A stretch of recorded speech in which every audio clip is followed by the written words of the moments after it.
Presentamos Geopolítica en RCR.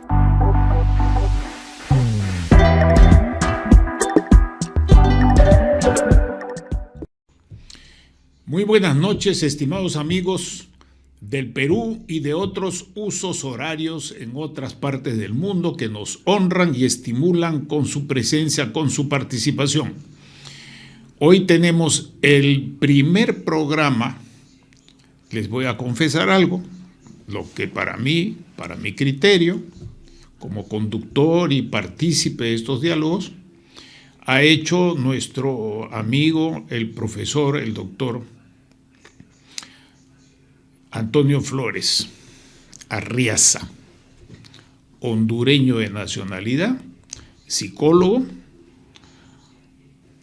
con magísteres en mercadotecnia y también en geopolítica, relaciones internacionales y asuntos de defensa y seguridad, desde ya hace un buen número de años que yo conozco.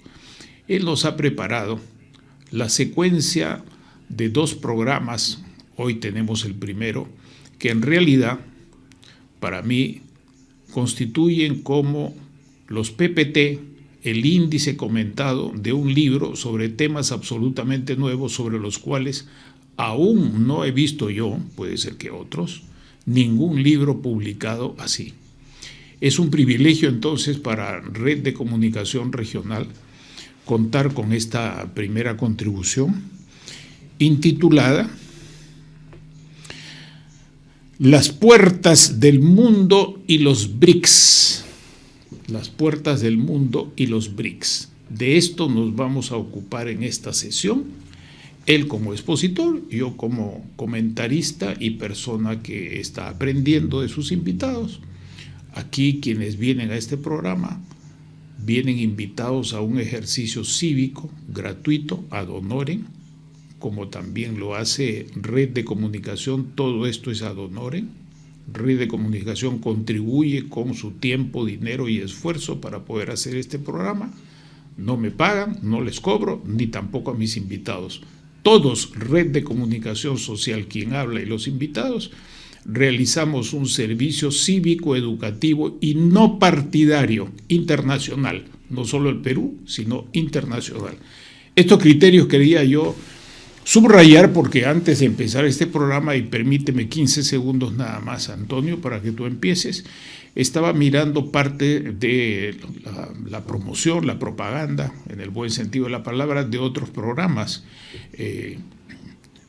que tienen otros colegas peruanos y extranjeros y que yo les recomiendo sinceramente que los miren. Trata sobre temas peruanos, la mayoría de ellos, sobre temas nacionales, pero lo hacen de manera tal que pueden ser elementos de juicio para comparar. La política comparada es cada vez más importante, tanto como la economía comparada, la psicología social comparada, la cultura comparada, porque como decían los griegos, compararse es comprenderse, no tenerle miedo a la comparación ni tomarla como un insulto, muy por el contrario, como comprensión. Dicho esto, Antonio, eres bienvenido. Vamos a tener, como habíamos conversado, tu exposición. La vas a dividir en los tiempos apropiados que también hemos conversado, que me permitirán a mí hacer algún comentario que sea útil para quienes nos están escuchando en el sentido contributivo del término. Y si acaso hubiese algún elemento de discusión también, porque para eso estamos acá, tanto tú como yo o como quienes nos escuchan. No me extiendo más, muchas gracias por esta primera contribución, luego me referiré a la segunda. Te cedo la palabra, muchas gracias. Muchísimas gracias, Manuel, mi estimado amigo. Me honras al invitarme a tu programa tan interesante, que desde la primera vez que lo miré me pareció fascinante, realmente un escenario para poder comunicar a nuestros hermanos latinoamericanos lo que estudiamos nosotros los que involucramos en este tema de la política internacional. Pues el día de hoy queremos abordar un punto que nosotros consideramos de enorme trascendencia y que puede ayudar, según mi criterio, a explicar el por qué se han ido seleccionando los invitados para formar parte de los BRICS. y por qué se podrán escoger a los próximos. Ese es obviamente un escenario. Nosotros en política exterior trabajamos con escenarios, es decir, lo que en método científico se llama hipótesis, por la sencilla razón de que los países no nos van a abrir todo su archivo para que nos enteremos. Así que lo que nos corresponde es tratar de tomar una información de aquí, una información de allá, y tratar de juntarlas para ver cómo nos podemos explicar las posibilidades de lo que está ocurriendo. Así que uno de los puntos que yo considero de gran trascendencia son lo que hemos llamado las puertas del mundo, que en inglés le llaman los shock points y que se puede traducir al español como los puntos de choque o los puntos de crisis que existen en el mundo. Hoy día vamos en este programa a hablar de aquellos que ya existen, y en el próximo programa, que desde ahora los invitamos, vamos a hablar de la segunda parte, que es los que vienen en camino, es decir, algunos que ya están en proyecto, pero que se están construyendo ya, y otros que todavía están únicamente en proyecto, pero que no se están construyendo. Así que entonces aquí tenemos las puertas del mundo y los BRICS, como hemos titulado. En la siguiente lámina vamos a explicar o tratar de explicar qué y por qué es importante esto. Miren, aquí tienen una ilustración de una de las puertas del mundo más antiguas, que es el Estrecho de Corinto. Fíjese, vea usted, ahí en la parte, en la fotografía, puede ver que eso es verdaderamente estrecho, totalmente estrecho. Y esa idea que fue concretada en Grecia para tratar de unir el Golfo de Corinto con el mar Egeo, fue una idea tan antigua que la originó César, el emperador romano. Imaginan ustedes desde cuándo fue esa idea. Pero obviamente una idea no necesariamente es fácil concretarla. Así que él no pudo concretarla. Nerón, el siguiente emperador, intentó hacerlo también. Y así fue desde aquellas épocas tan antiguas que la idea estuvo, pero fue precisamente hasta el siglo XIX que pudo concretarse. Y estamos hablando de 1881, cuando se inicia este proyecto. Fíjense qué interesante, que es contratado Fernando de Lesseps, el hombre que construye el canal de Suez y el hombre que empieza a construir el canal de Panamá. Él fue el que empezó también a construir pero no lo pudo terminar. Este es un estrecho que realmente hoy día no tiene una gran importancia porque es realmente estrecho. Así que además tampoco es muy profundo. Por tanto, los barcos de ahora, y ustedes podrán ver en la foto de abajo, cómo ese barco, que es prácticamente un crucero, pasa prácticamente raspando las paredes. Así que un barco de contenedores como los que hay hoy, es imposible que pudiera pasar por ahí.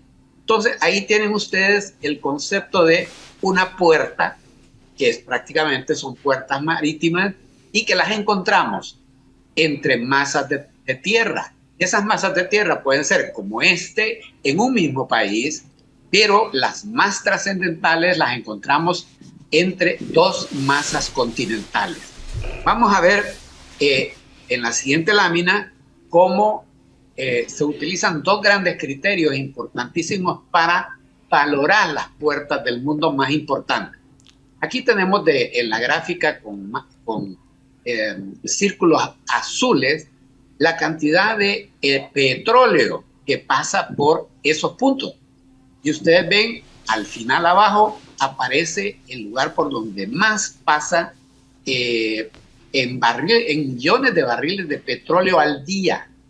Y ahí tenemos, círculo más grande es el Estrecho de Hormuz. Más adelante lo vamos a ver, no se preocupe.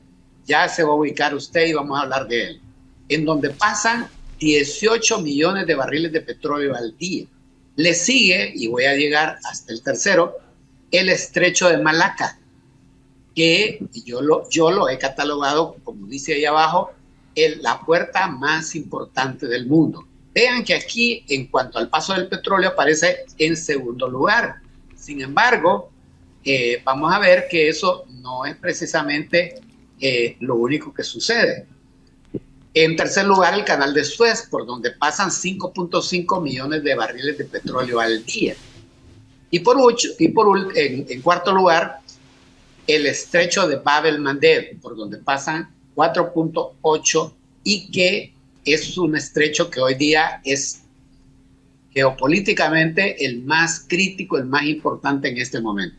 En el otro lado, en naranja, no sé si logra salir el mismo color, aparece el tránsito de mercancías. Y entonces ahí ustedes pueden ver que el tránsito de mayor cantidad de mercancías pasa por el Mar del Sur de China. También vamos a hablar de eso más adelante. 37.1 millones de mercancías al día pasan por ahí. En segundo lugar, otra vez vamos con el estrecho de Malaca. Pasa casi lo mismo, 34.5. Y en tercer lugar, vemos ahí que tenemos al estrecho de Bab el-Mandeb, donde pasan 22.6. Esto me permite a mí concluir que al final, aunque aparece en segundo lugar en ambos casos, pero el más importante es el estrecho de Malaca, porque pasa tanto petróleo como mercancías por allí mismo. Así es. Y en la siguiente lámina, entonces, en la próxima lámina, vamos a ver por qué es tan importante un estrecho. Miren, esto ocurrió hace pocos años. Eso sucedió en el canal de Suez. Ustedes pueden ver ahí, tiene un supercargador de contenedores, que es un barco de la empresa taiwanesa Evergreen, y este barco se encalló ahí porque el capitán argumentó que hubo un gran corriente de viento que ahí se produce también con mucha arena, y que eso le movió el barco y por tanto el barco perdió la dirección y se encalló. Es un barco tan enorme, ustedes lo podrán ver ahí, que pegó en ambos extremos del canal. ¿Y eso qué produjo? Produjo un congestionamiento descomunal, de tal manera que el comercio entre Asia y Europa se vio muy afectado durante aproximadamente 15 días. Hubo pérdidas millonarias espectaculares simplemente porque ese barco trabó el paso por el canal de Suez. Así de importante es un punto, una puerta del mundo que puede crear un impacto descomunal a nivel económico en cualquier continente, imagínense ustedes. Y entonces vamos a empezar a hablar ya de las puertas del mundo una por una. Seguimos en la próxima lámina, vamos a hablar del canal de Suez, ahí donde hemos estado. El canal de Suez es un canal que en términos generales se puede decir que está está prácticamente entre dos continentes. Es África del lado izquierdo, ahí lo pueden ver en el mapa central, África del lado izquierdo y Asia del lado derecho. Ahí está la península de Arabia. Y en la foto de la izquierda, ahí donde dice el morado, canal de Suez, ahí pueden ver el canal visto desde el espacio, que tiene al norte el mar Mediterráneo y al sur el mar Rojo. Y en la foto de abajo ustedes pueden hacerse una idea del tránsito de barcos que se mueve por allí. Ustedes ven ese montón de puntos son barcos mercantes, barcos militares, buques de guerra que están pasando por ahí permanentemente. Así que ya se hacen una idea de la flecha marca exactamente el área que tiene que ver con el canal de Suez. Y entonces el canal de Suez, fíjense, le pertenece a Egipto. Egipto es entonces el que controla el canal de Suez y el que tiene ese poder de controlar esa magnitud de comercio, de petróleo, de buques militares que pasan por ahí, que está bajo su control. Y ahí tienen ustedes BRICS Plus. O sea, es uno de los nuevos BRICS que fueron invitados el año pasado a sumarse y a partir de enero ahora Egipto es parte de los BRICS. Y eso lo vamos a ir observando, como muchos de esos países que fueron invitados están muy íntimamente vinculados con alguna puerta del mundo. En la siguiente lámina vamos a ver entonces en la parte sur del canal de Suez, ustedes ven que es prácticamente el mismo mapa, ahí tenemos el Bab el-Mandeb. Bab significa puerta o estrecho y al-Mandeb o al-Mandab en árabe significa las lágrimas. Entonces es la puerta de las lágrimas en español. Ese sería el nombre.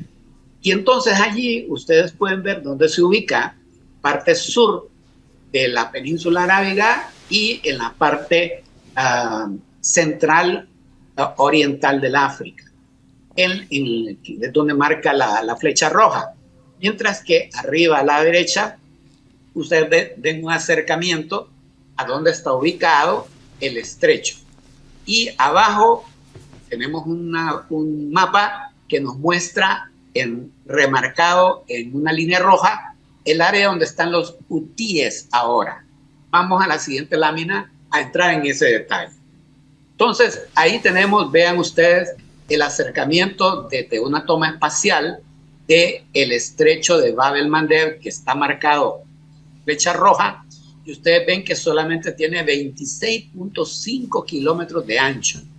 Mientras que hacia arriba empieza el Mar Rojo, ahí lo tiene la flecha morada, y ahí ya aumenta a 32 kilómetros de ancho aproximadamente. Entonces tenemos, ustedes vean, vamos a hacer un acercamiento el siguiente país que fue invitado a los BRICS.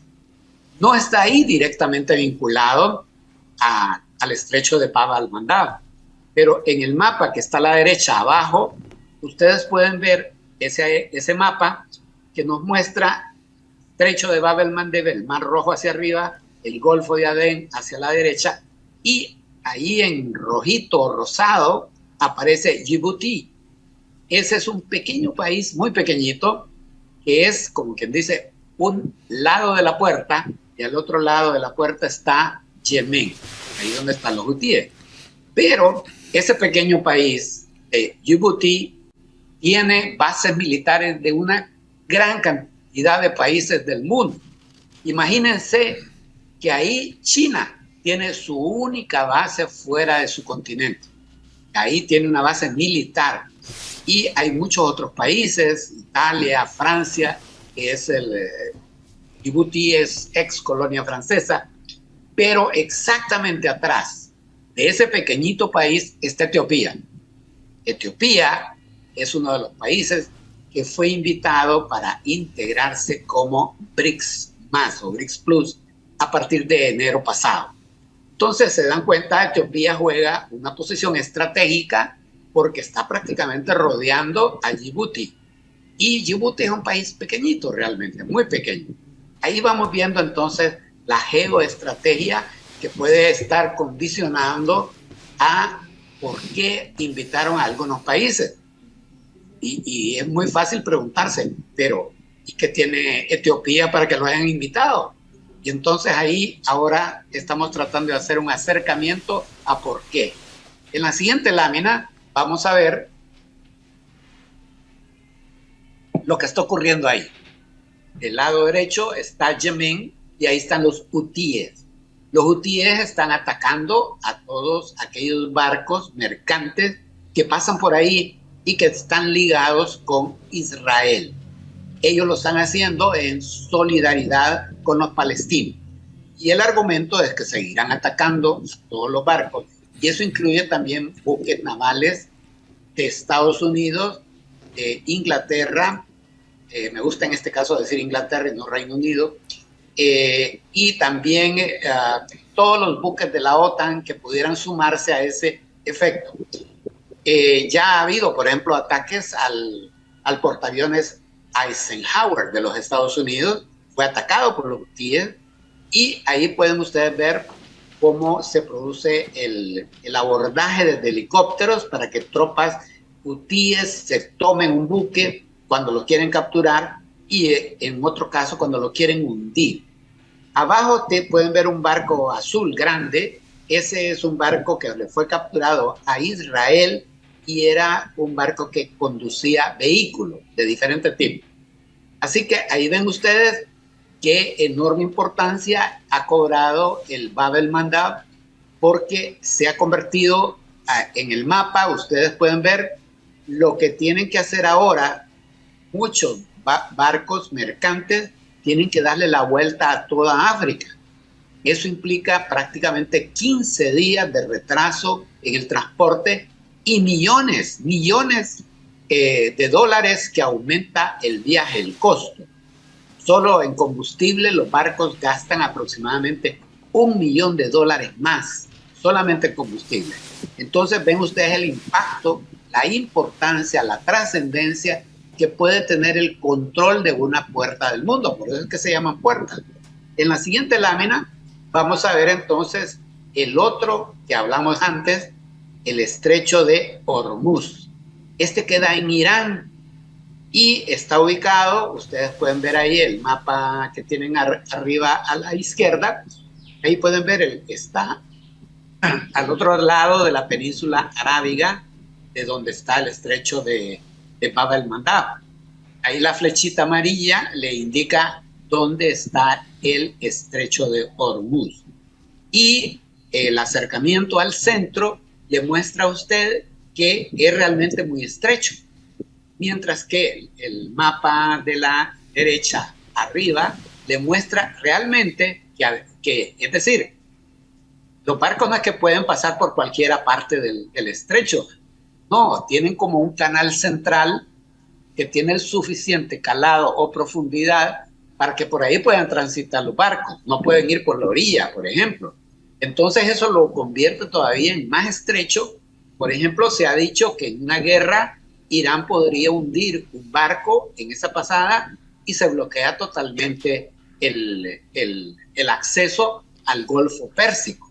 El Golfo Pérsico es el punto del planeta en donde más se mueve la producción de petróleo.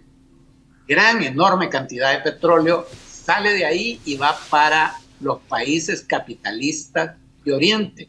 Por ejemplo, va para Corea del Sur, va para Australia y para la misma China también.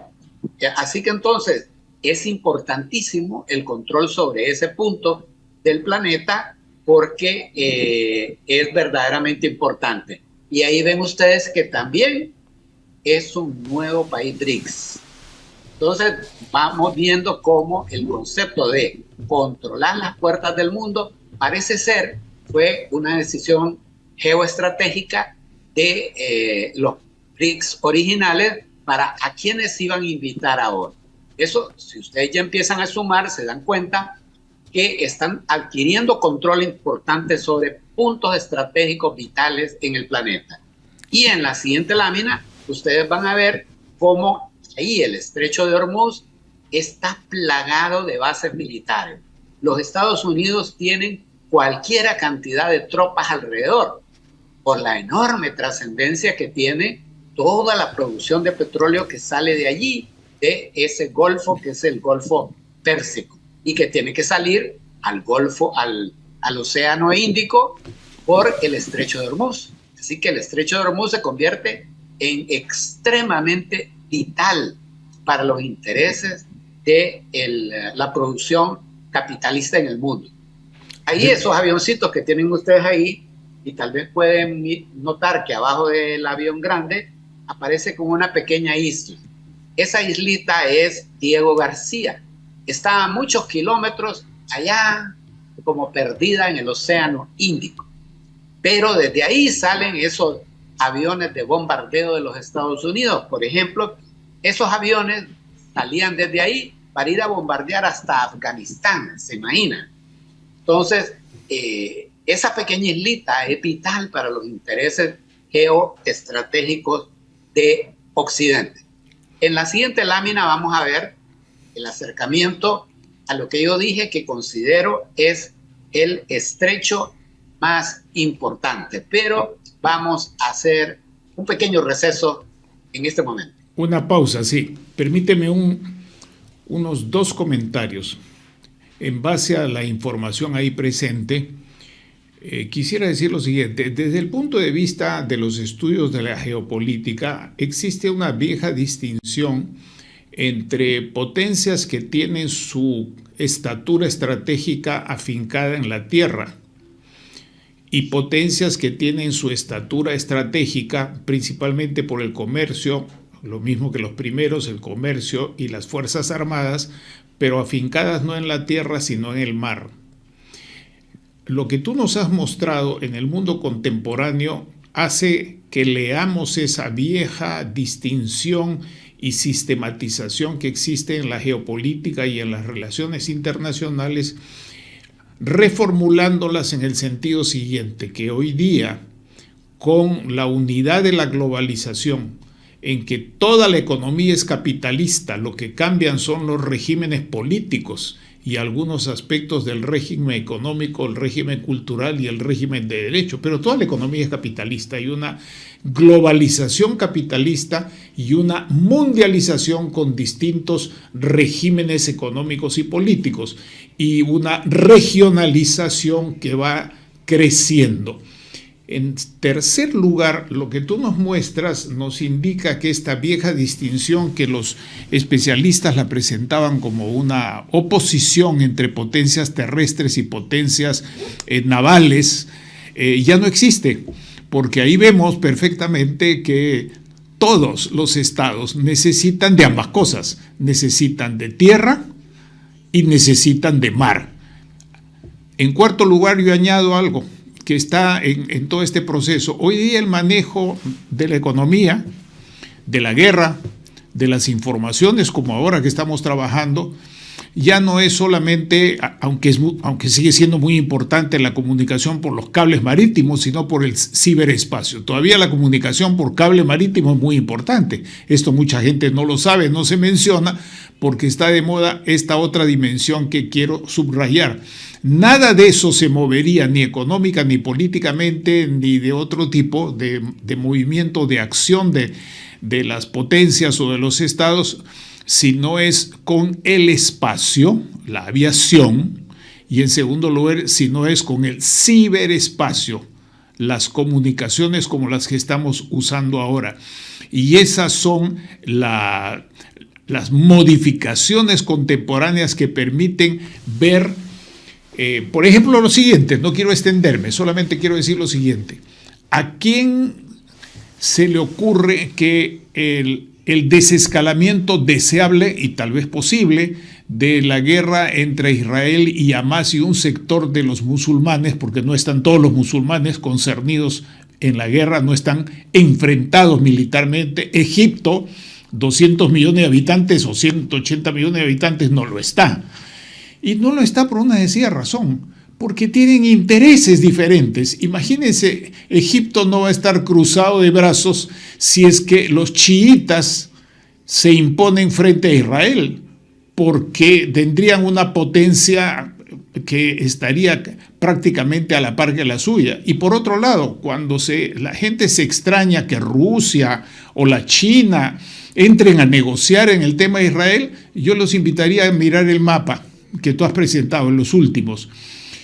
Esa comunicación marítima que tiene el estrecho entre Arabia e Irán es la ruta que los barcos estadounidenses usaban para proveer de apoyo logístico, militar y no militar a la Unión Soviética, porque se sigue subiendo y se llega a la Unión Soviética, está ahí nomás, encima de Irán. Está Rusia hoy día, la Federación, y antes estaba la Unión Soviética. Y por ahí y por arriba, por el Ártico, que hoy día está, como tú lo has señalado en otras oportunidades, está abierto a más comunicación, a más transporte, tanto civil, militar, científico, etcétera.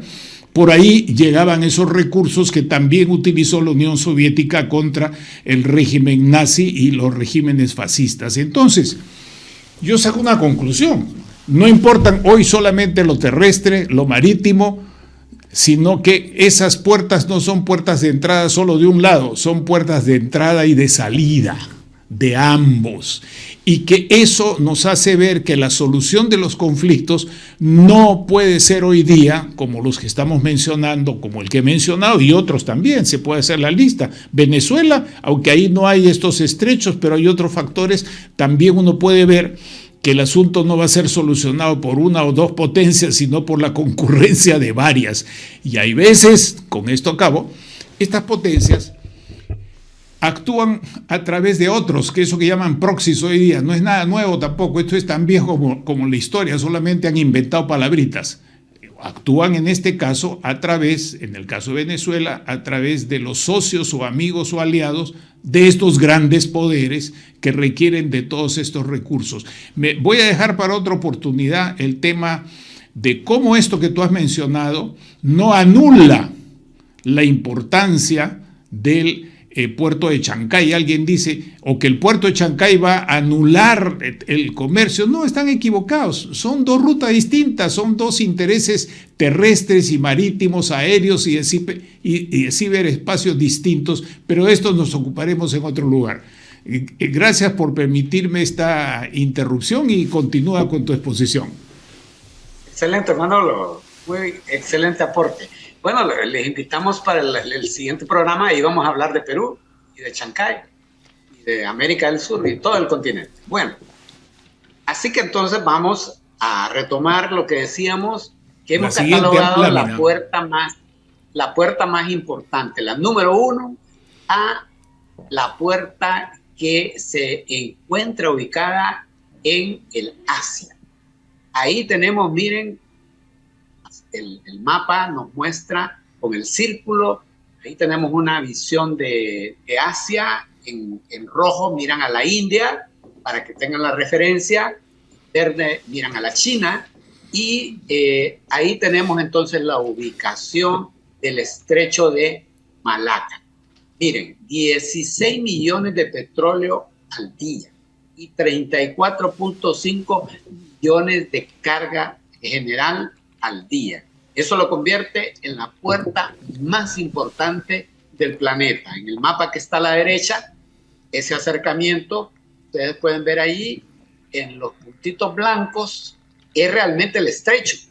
Y si se dan cuenta, en la mera vuelta de la punta de arriba, o sea, que parece una isla, pero ahí es como la prolongación de Singapur, perdón. Ahí es Singapur. Pues por ahí, por la puntita, ahí pasa el estrecho de Malaca. Vamos a él. En la siguiente lámina lo vemos de manera más ampliada.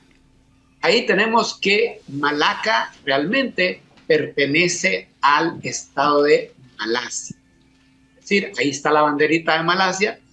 En el mapa de arriba, donde está la flecha amarilla y que se mira como la curvatura del planeta, ahí tienen otra vez una visión panorámica. Pueden ver dónde está la India, dónde está la China, abajo está Australia. Y más allá, arriba, abajo de la que dice de Malaca, ahí está Japón. Así que entonces se dan cuenta, tiene una posición espectacularmente geoestratégica. Y luego vamos en el mapita de abajo, vamos a ver que en la flecha amarilla con orilla roja, ahí aparece la ubicación precisa de Estrecho de Malaca y arriba con una estrellita roja, el mar del sur de China. Es un punto vital, totalmente crítico, en donde China está teniendo importantes conflictos con los países circundantes y también con los Estados Unidos.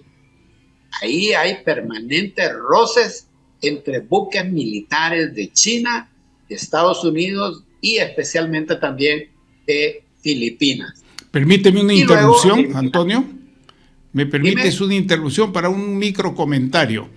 Vean ustedes, claro esta es una zona tan importante que permitió que sucesivamente la expansión colonial, la expansión de Europa Occidental hacia el Oriente, quien controlara estos aspectos controlaba un comercio muy importante. Y entonces primero estaban los del sudeste asiático, los chinos también, luego los españoles menos tiempo, los portugueses más tiempo y posteriormente los holandeses, ¿no? El reino de Holanda, que llegaron a controlar todas estas partes. Primer comentario. Y segundo comentario para nuestros amigos, lo que yo decía antes. Toda esta es una zona de un gigantesco movimiento capitalista desde antes del siglo XX, hablando de la creación del capitalismo en Europa. Ya tenían un comercio de tipo capitalístico, aunque no fuera capitalista estrictamente hablando en términos por lo menos clásicos, ya existía eso. Hoy día eso sigue existiendo. En los términos de la modernidad, Kuala Lumpur es una capital impresionante, pero Malasia no es una república. Y ahí hay estados que son repúblicas y hay estados que se heredan por la gracia de Dios. Incluso cuando vino acá la primera APEC, el gobernante de Malasia vino en su avión que tenía accesorios de oro dentro del avión y tiene una colección de más de 1,000 vehículos. El más barato de ellos debe costar $1 millón. Continúa nomás. Claro. Sí, solo recordarte en el mapa de la derecha, ahí donde está la bandera, y hacia abajo tal vez alcanzan a leer Singapur. Singapur fue una colonia inglesa también. Así es. Y fue muy importante, vean qué posición más crítica la que agarraron los ingleses, porque exactamente por ahí es la parte realmente más estrecha de ese estrecho. Entonces, ahí ustedes pueden ver las fotos, el volumen de barcos que están intentando pasar por allí. Saben ustedes que esa región también es casi como un cementerio de barcos. Ocurre de que hay muchos barcos que son abandonados con el producto, quiebran las empresas y entonces los barcos quedan ahí abandonados bajo control de las compañías aseguradoras, obviamente, ¿verdad? Pero sí es una región densamente movida por el comercio y también por los buques militares. En la siguiente lámina vamos a ver entonces hacia arriba de ese estrecho, que ustedes en el mapa de la izquierda vuelven a ver, ahí está la bandera de Malasia, que se parece a la de Estados Unidos, pero hacia arriba, donde está la banderita roja con una estrella al centro, que es la de Vietnam, y luego aparece, por ejemplo, más arriba, otra roja con una, como a manera de una tuerca o algo así, o una estrella. Ahí tenemos entonces Hong Kong. Ahí ya es territorio hoy de China. Pero yendo hacia arriba, aparece entonces con una flecha amarilla Taiwán. Entonces, toda esa región que viene desde Taiwán hasta el punto donde aparece la bandera que está de última abajo, roja con blanco, que es la Indonesia, toda esa región es el mar del sur de China o mar meridional de China. Eso es tremendamente congestionado, tremendamente disputado. Ahí ha habido conflictos entre China y todos los demás países que están alrededor, muy especialmente con Filipinas, que aparece la bandera, ahí la pueden ubicar, abajo de la flecha amarilla. Y con Vietnam. Entonces, ahí, y tradicionalmente, ¿perdón? Con Vietnam también. Sí. Vietnam es un caso muy especial, ¿no? Muy interesante, porque durante la guerra con los Estados Unidos, Vietnam fue apoyado por China. Sin embargo, una vez que terminó la guerra, imagínense ustedes que una guerra terrible con Estados Unidos, y sin embargo, después de la guerra, Vietnam tuvo conflictos territoriales en la frontera norte con China. Y eso le puso en una posición de crisis con China, y los Estados Unidos con Barack Obama llegaron ahí a convertirse en amigos ahora.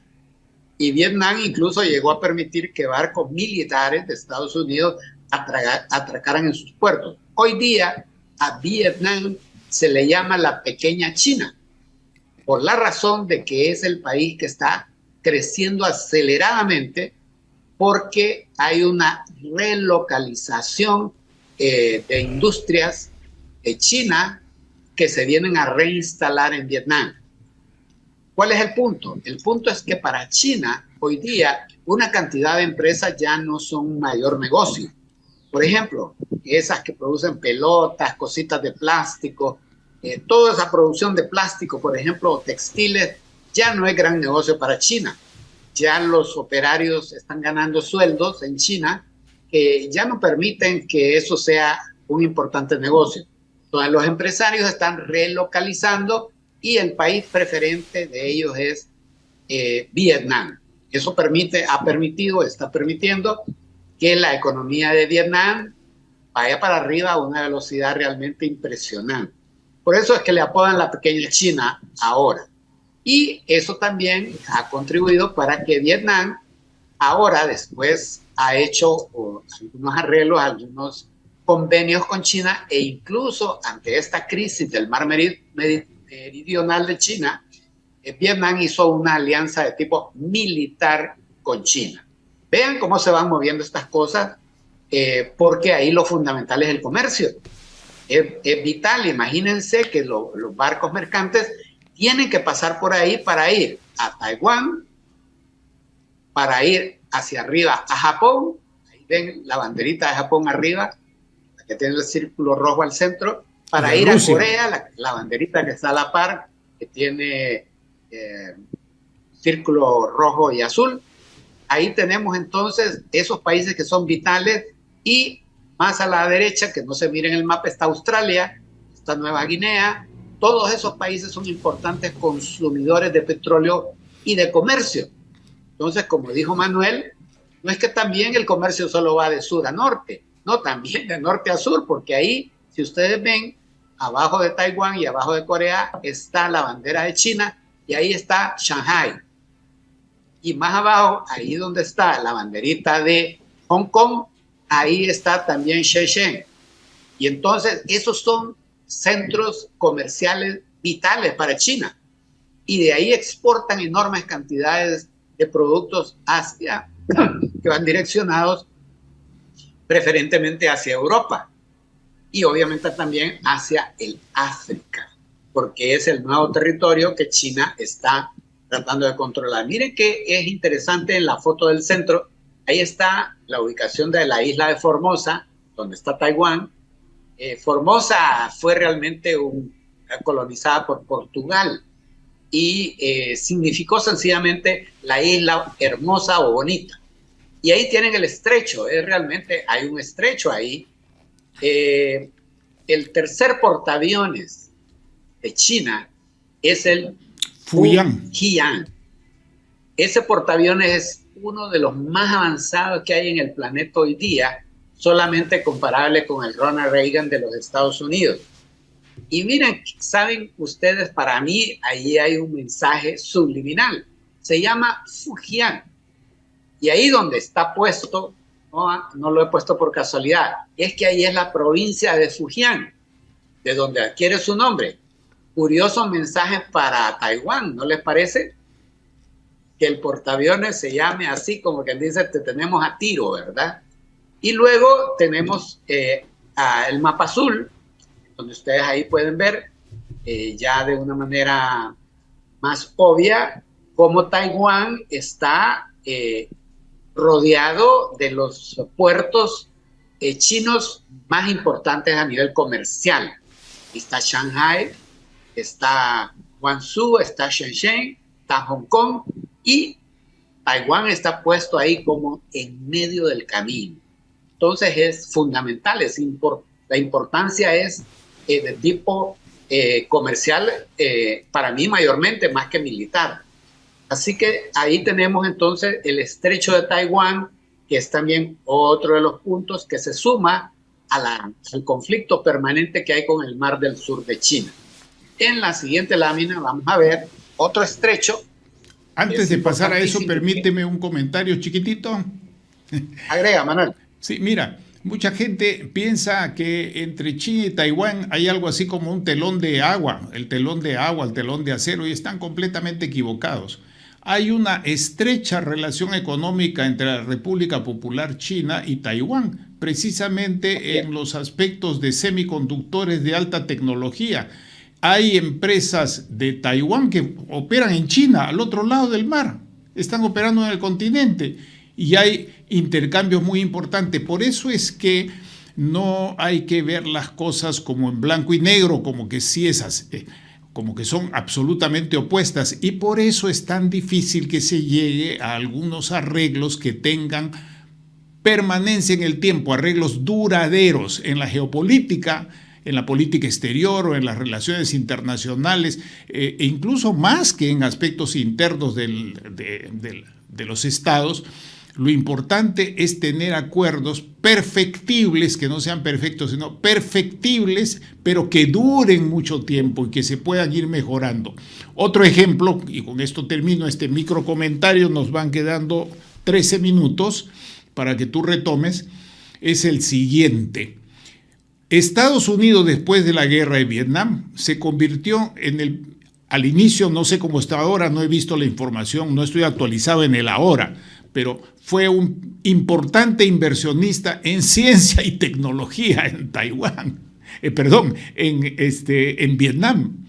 En Vietnam. Y el otro elemento que está en las banderitas, que yo con esto termino también, es que hay una diversidad cultural.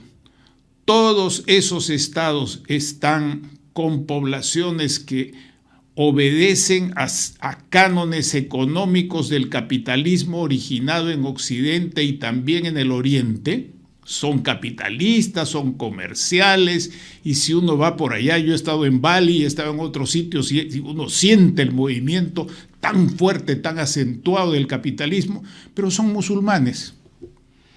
Indonesia es el país con musulmanes más poblado de la tierra, pero todavía no han entrado en el periodo fundamentalista, y ojalá que no entren. Malasia y otros también son musulmanes, y los que hemos leído las viejas novelas de aventuras, acuérdense de Salgari y de las películas que se llamaban El Tigre de la Malasia. Aquí me quedo y continúa. Sí, correcto. Y para agregar y cerrar el tema, realmente los primeros grandes inversionistas que hubo en China eran taiwaneses. Entonces sí, efectivamente hay un gran intercambio de inversiones, de negocios, producción entre China y Taiwán.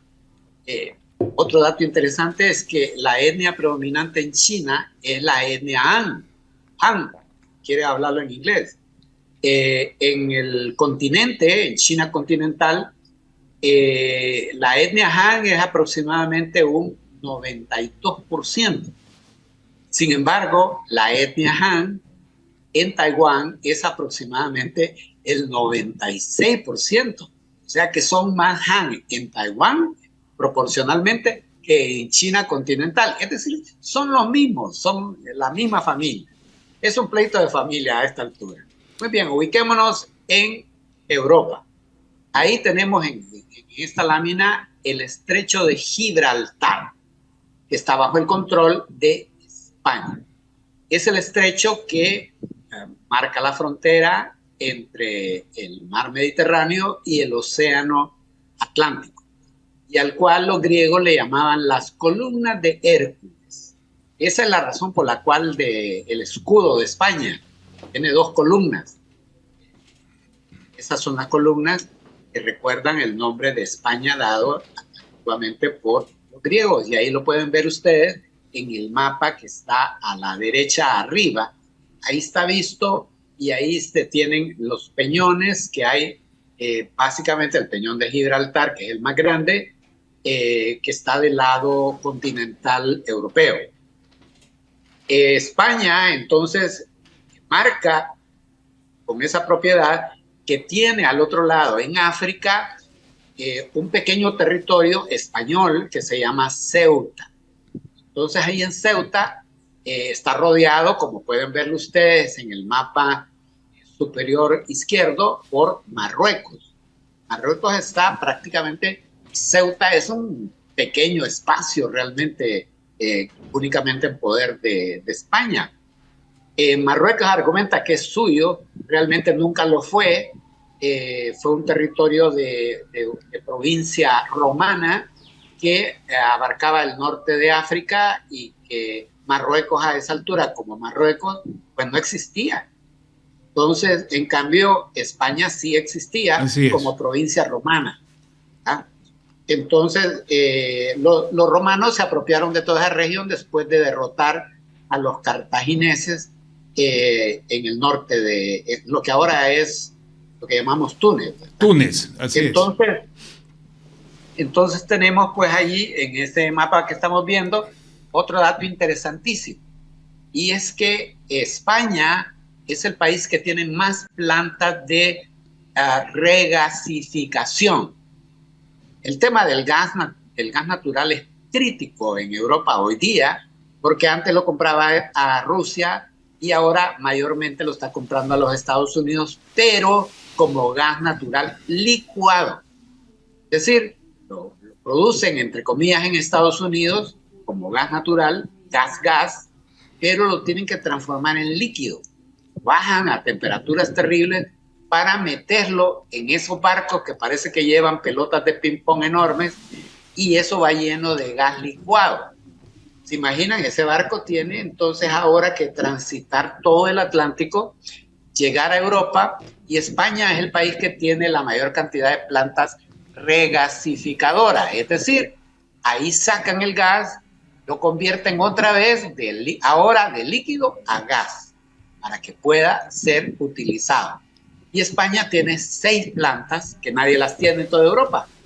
Así que España, además de eso, tiene, si se ubican otra vez en el mapa de arriba izquierdo, ahí donde está la unión del estrecho de Gibraltar, a la vueltecita, de Piquito que baja así, a la vueltecita, ahí se ubica una de las principales bases navales de la OTAN, que es la base de Rota.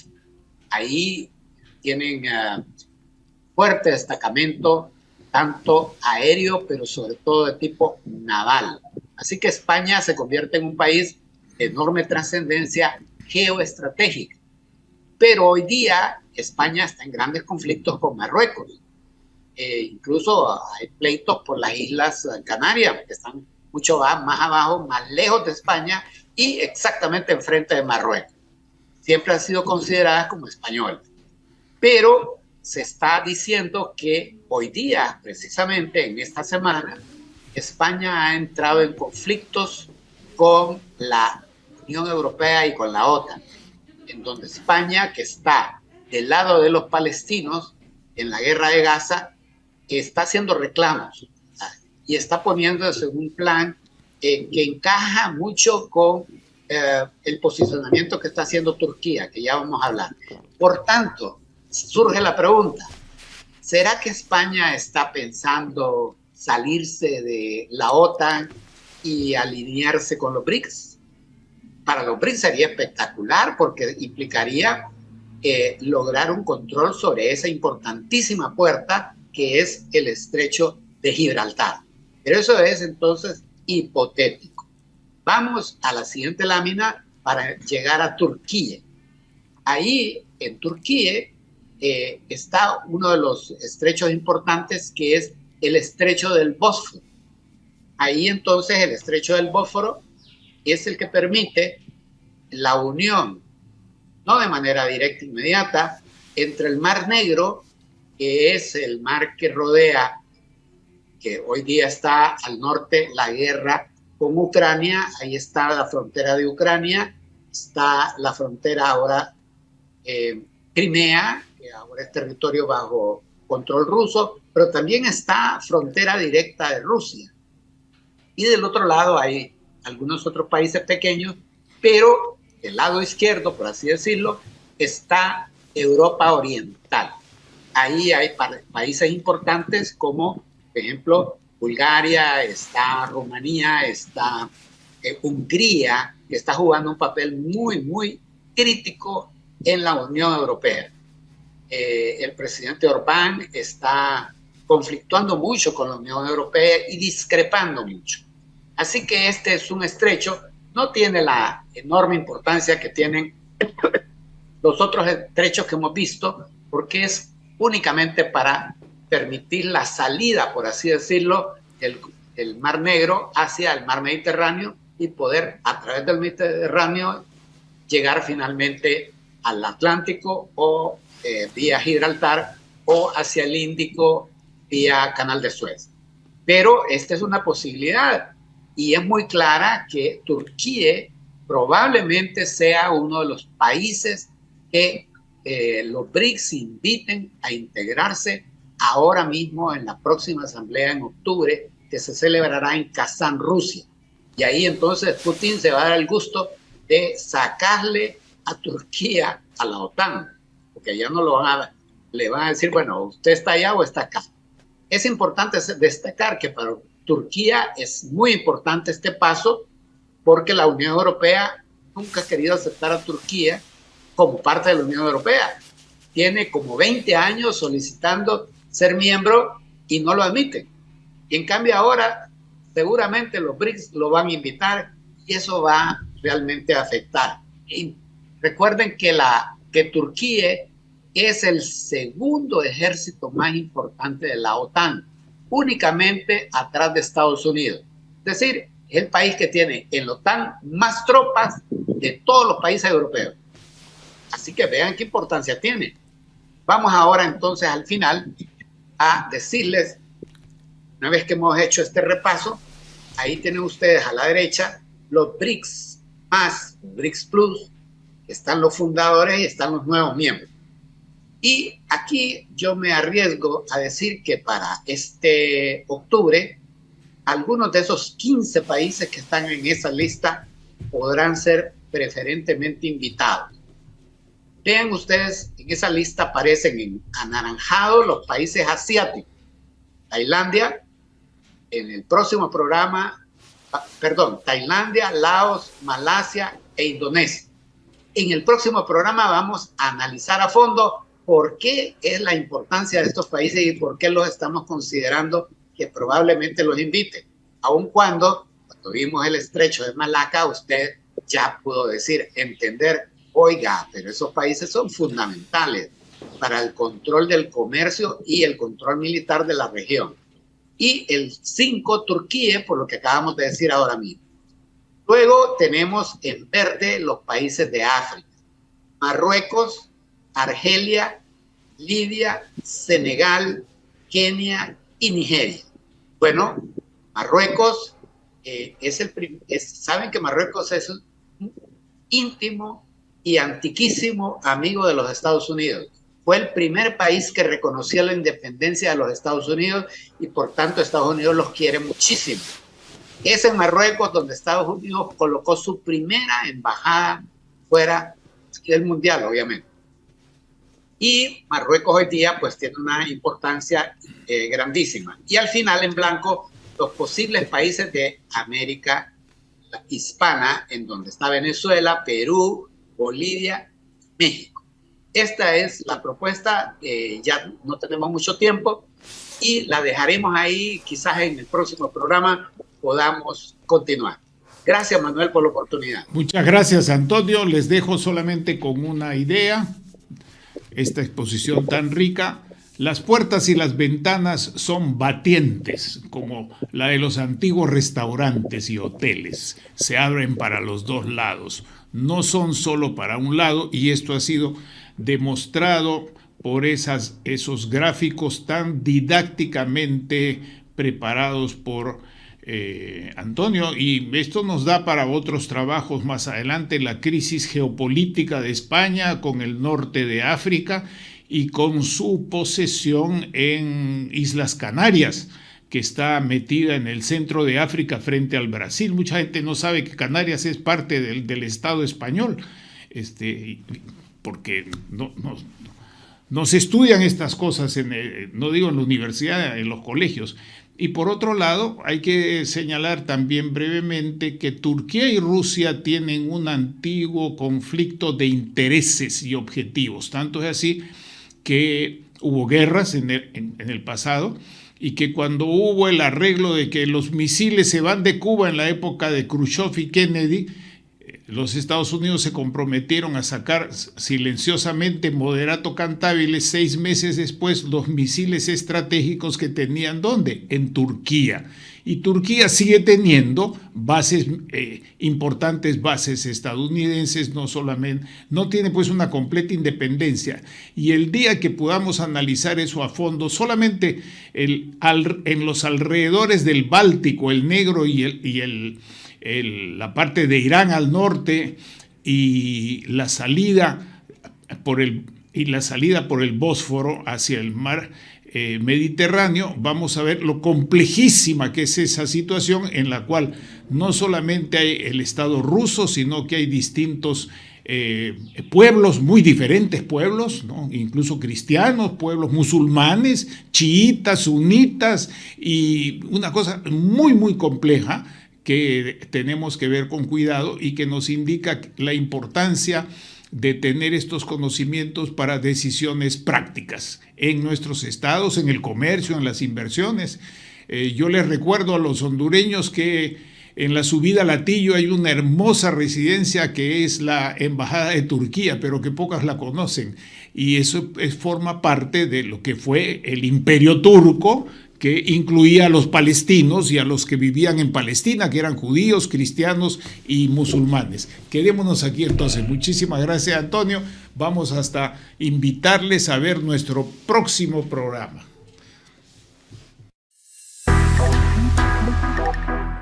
Hemos presentado Geopolítica en RCR.